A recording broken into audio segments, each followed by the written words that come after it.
Welcome, strangers. Welcome back, peeps, to Chapter 4 of the Melrose Adventures. Today, I'll be discussing the Ultra build I use for Perilous Difficulty. The Ultra can be used for routine and quietly a bit of frightening if played correctly, if you're doing solo. This is also a group-oriented build, so it may actually work or it may not work for the lesser difficulties, depending on if you can play it right and pretty much get a line of sight. With that being said, I am going to show you guys the abilities I use for Perilous Difficulty. And first ability we're going to go for is Chain Reaction. Yes, it's pretty much a damage per target by 20%, 25%, and a maximum bonus damage of 100%. So this is great for when you're starting out and you're having a lot of targets come near you. I find this to be really grateful. From there, you're going to pick up First Blood. Uh, Damage bonus of 50% of any target that has a health threshold of 80% or higher. From there, you're going to pick up Leaping Shot. This is a great evasive mover, just in case if you're about to die or you're just trying to dodge out arrows or being attacked from melee or just being counteracted. You can use Leaping Shot to actually project yourself out of situations even if you're about to be knocked down. It is a great way, an evasive mover, to get out. It does 50% weapon damage. The cooldown is 10.2 seconds, which ain't that bad at all, but the projectiles is 12, so that's a great ability to have. From there, you're going to have Long Shot. That'll be your next ability you're going to be picking up. 200%, 200%, I can't talk. 200% weapon damage, and damage bonus of 600% at 15 meters. Cooldown is at 6.8 seconds. That costs 50 stam. It's not that bad, but it's really good, especially if you're trying to hit multiple targets that don't have a shield. From there, you're going to pick up a Rolling Draw. If your leap shot hits, your momentum of your leap's actually going to make your next draw make you knock down your targets, plus you get a damage bonus of 200% for those projectiles you launch from leaping shots. From there, you're going to also pick up Ultra's Lance. Pretty much Long Shot will now rip through enemies along its path, doing bonus damage for every extra target it hits. So pretty much if you're shooting at one target in the corner, it's somehow going to magically end up to the guy to your left of you. I don't understand how, but it just works that way. It's amazing. It's amazing. Okay, so from there, we're going to go to the Evasion category, and we're going to pick up Fury of the Storm afterwards. You're going to get a nice damage bonus by 10% while low stamina threshold at 50%. I actually found this actually to be quietly great. It's a 10% damage bonus. You can't go wrong with it. You really cannot. Okay, so from there, you're going to be picking up Cheap Shots. Yes, Cheap Shot. Pretty much your critical hits will leave enemies' armor sundered for 6 seconds, plus you get that +3 cunning unlock. Okay, so from there you're gonna pick up Bloodied Prey. Your strikes, pretty much you're gonna be doing a damage bonus of 10% for any target that has a lower health than you do. So if you have higher health than your target, you're gonna be getting that extra 10% damage bonus. It's great. It's totally worth having. From there, you're going to pick up Strafing Shots. Pretty much, you're not going to get that penalty bonus for moving, strafing left and right. So you're going to maintain that momentum and be able to continuously shoot without losing the speed. Let's put it that way for moving. Especially if you're trying to kill something and you're trying to move to the left and not get hit in the fire. Yes. On top of it, you get that +3 in dexterity unlock.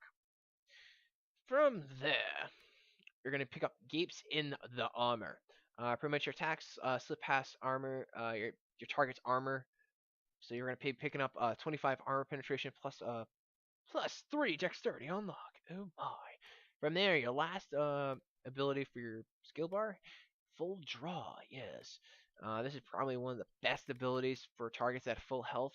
On top of it, it has weapon damage of 800% and a damage bonus of 800% at full health. So if your target's at full health, you're going to get 1600% weapon damage to your target at a 20.4 seconds, but it does cost a hefty amount of stamina. So if you're going to be using this ability, make sure you use it on a target that has full health. On top of it, make sure it is a target that is like commanders or the dragon and whatnot that can be, get that be useful for this kind of ability. Okay, so we're gonna go back into Evasion tree, and we are gonna pick up Crippling.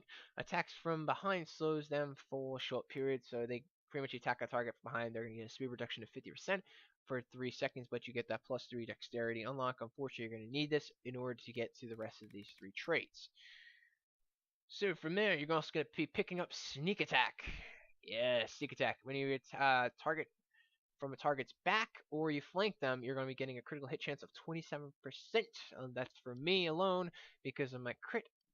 Plus, you're also be unlocking +3 cunning. From there, you're going to be picking up Look Like It Hurt. Yeah, it does look like it hurt. Pretty much what's going to happen is when you score a critical hit, you're going to regenerate stamina. You're going to need that for full draw as well as some of your other abilities that cost a hefty amount of stam. And with that being said, you're also going to be picking up a nice +3 cunning unlock. From there, you're going to be picking up Dance of Death. Yes. You're gaining stamina for every kill that you do. So that's going to be +50 stam restored with a nice +3 dexterity unlock. From there, we're going to go back to the marksman tree, and we're going to be picking up Pincushion. You can pick this up early if you want. I picked this up towards a little later on, is because I found a lot of these other abilities were a lot more useful for the time being, because I found that going towards Perilous, you're definitely going to need Pincushion, especially certain enemies, if you actually don't have any stam to use certain abilities. From there, it's going to give you a nice 5% damage bonus. The bonus duration is going to be 10 seconds, so it's pretty much any the target you're targeting, and it doesn't die within a certain period, you're going to get that damage bonus for 10 seconds. Plus, you also get Dexterity Unlock +3. From there, you're going to be picking up Throat Cutter. Now, this is great, especially in Perilous. If you are going to be missing health, you will be. If you have heal on kill and bonus, this could be a little not what you need, but if you're still managing really low, what's going to happen is for every 10% health you're missing, you're going to get a 2% damage bonus, which is great. Don't get me wrong, for Perilous, you're going to need all the damage you can get. And last but not least, I picked up Perceptive. You can go for flanking fire, but most of the time I was always in a frontal situation, and sometimes if I got lucky with the commanders, I would be able to go around, or someone else would be able to take the aggro, but most of the time I was always frontal. Sometimes I got away with it. That's why I picked up that. Come on, go over to Vision. That's why I picked up Sneak Attack. It's just because, just in case, I can actually get that crit, especially with full draw.